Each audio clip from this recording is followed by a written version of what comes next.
হেফাজতে ইসলাম বাংলাদেশের যুগ্ম মহাসচিব।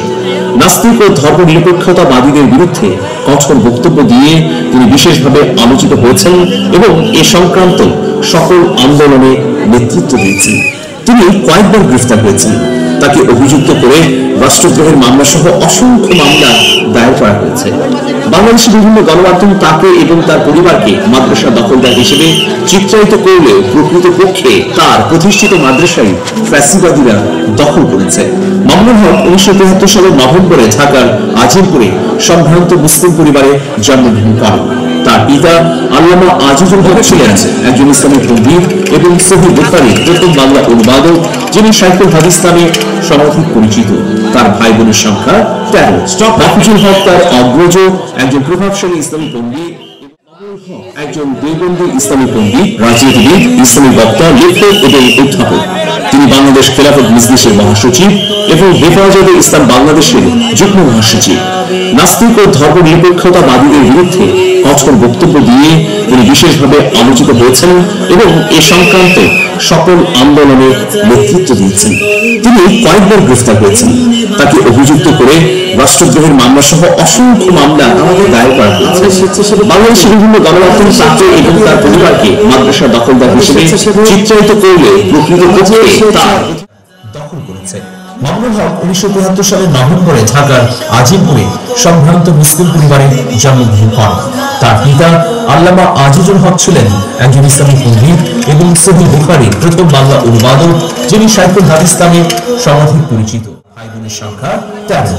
মাহফুজুল হক তার অগ্রজ, একজন প্রভাবশালী ইসলামী পণ্ডিত এবং ওয়াফাকুল মাদারিসিল আরাবিয়া বাংলাদেশের মহাসচিব।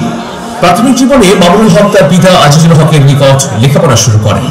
1985 সালে 12 বছর বয়সে তিনি লালবাগ চান্তারা জামে মসজিদ মাদ্রাসায় কোরআনের হিফজ সমাপ্ত করেন। 1986 সালে ভর্তি হন জামিয়া রহমানিয়া আরাবিয়া ঢাকায়। 1993 সালে জামিয়া রহমানিয়া আরাবিয়া ঢাকা থেকে কওমি মাদ্রাসা শিক্ষা বোর্ডে ওয়াফাকুল মাদারিসিল আরাবিয়া বাংলাদেশ মাস্টার্স সমাপ্ত করেন মাওলানা মামুনুল হক। 2013 সালের 5 ও 6 মে ঢাকার শাপলা চত্বরে অনুষ্ঠিত হেফাজত আন্দোলনের নেতৃত্বের জন্য 12 মে মাওলানা মামুনুল হককে গ্রেফতার করা হয়। এ সময় তিনি কারাগার থেকে বলছি নামে একটা বই রচনা করেন, যা ওই বছরের সেপ্টেম্বরে প্রকাশিত হয়। 2018 সালে অনুষ্ঠিত বাংলাদেশের সাধারণ নির্বাচনের দুদিন আগে তাকে পুনরায় গ্রেফতারের অভিযোগ ওঠে। 2021 সালের এপ্রিল পর্যন্ত তার বিরুদ্ধে সারা দেশে রাষ্ট্রদ্রোহী মামলা সহ অর্ধশতাধিক মামলা দায়ের করা হয়। এর মধ্যে 18 এপ্রিল মোবাইল ও মানিব্যাগ চুরির মামলায় তাকে গ্রেফতার করা হয়, যা 2020 সালে দায়ের করা হয়। মাওলানা মামুনুল হকের বিরুদ্ধে এমন অভিযোগ আনা হয় যা আসলে তার দীর্ঘদিনের সম্মানকে ক্ষুণ্ণ করারই একটি অপপ্রয়াস। সর্বশেষ নারায়ণগঞ্জের একটি রিসোর্টে তিনি স্ত্রী সহ সেখানে উপস্থিত হলে ফ্যাসিবাদীরা তাকে আক্রমণ করে এবং পুলিশের হাতে তুলে দেয়। এই ঘটনা সারা বিশ্বকে তোলপাড় করে। অবশেষে মিথ্যা অপসৃত হয়েছে, সত্য উন্মোচিত হয়েছে। মাওলানা মামুনুল হক আবারও ওয়াজের ময়দানে ফিরে এসেছেন সত্য এবং সুন্দরকে প্রচারের জন্য। মাওলানা মামুনুল হক তার জ্ঞান, প্রজ্ঞা, মেধা, দূরদর্শিতা দিয়ে বাংলাদেশের সর্বস্তরে এবং বাংলাদেশের বাইরে 10 দিগন্তে দিনের প্রচারণে ছড়িয়ে পড়ুন। এই আমাদের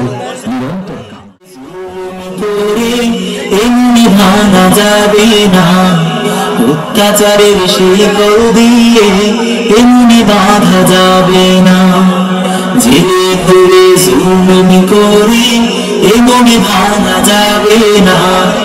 অত্যাচারের শিকল দিয়ে এমনি বাঁধা যাবে না, জেনে ধরে জুলুম করে এমনি ভাঙা যাবে না।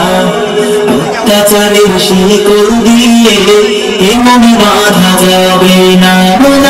শক্ত হব সীসার মতো, আসবে বিপদে বাঁধা যত। শক্ত হব সীসার মতো, আসবে বিপদে বাঁধা যত। লক্ষ প্রাণের খুন ছাড়াবো, দিয়ে পরাজয় মানব না, দিক পরাজয় মানব না, দিক পরাজয় মানব না, দিক পরাজয় মানব না, দিক পরাজয় মানব না। হতাশ কেন বন্ধু তুমি, বরং শপথ না আনতে সুদিন কণ্ঠে তোমার বিপ্লবী গান গাও। হতাশ কেন বন্ধু তুমি, বরং শপথ না আনতে সুদিন কণ্ঠে তোমার বিপ্লবী গান গাও। শহীদের আজ তাকিয়ে আছে, পিছপা হওয়া যাবে না। অত্যাচারের শিকল দিয়ে এমনি বাঁধা যাবে না। আমরা শক্ত হব সীসার মতো, আসবে বিপদে বাঁধা যত। শক্ত হব সীসার মতো, আসবে বিপদে বাঁধা যত। লক্ষ প্রাণের খুন ছড়াবো, ভিক পরাজয় মানব না, ভিক পরাজয় মানব না, ভিক পরাজয় মানব না, ভিক পরাজয় মানব না, ভিক পরাজয় মানব না। শহীদানের কাফেলা চলবে অবিরাম, আসুক যত বিপদে বাধা, হোক যত বদনাম। শহীদানের কাফেলা চলবে অবিরাম, আসুক যত বিপদ বাধা, হোক যত বদনাম। শহীদের আজ তাকিয়ে আছে, ভেঙে পড়া যাবে না। অত্যাচারের শিকল দিয়ে এমনি বাঁধা যাবে না। আমরা শক্ত হব সীসার মতো, আসবে বিপদে বাঁধা যত। শক্ত হব সীসার মতো, আসবে বিপদে বাঁধা যত। লক্ষ প্রাণের খুন ছড়াবো, ভিক পরাজয় মানব না, ভিক পরাজয় মানব না, ভিক পরাজয় মানব না, ভিক পরাজয় মানব না, ভিক পরাজয় মানব না। জেনে ভুলে জুলুম করে এমনি ভাঙা যাবে না। অত্যাচারের শিকল দিয়ে এমনি বাঁধা যাবে না। জেনে ভুলে জুলুম করে এমনি ভাঙা যাবে না। অত্যাচারের শিকল দিয়ে এমনি বাঁধা যাবে না। আমরা শক্ত হব সীসার মতো, আসবে বিপদে বাধা যত। শক্ত হব সীসার মতো, আসবে বিপদে বাধা যত।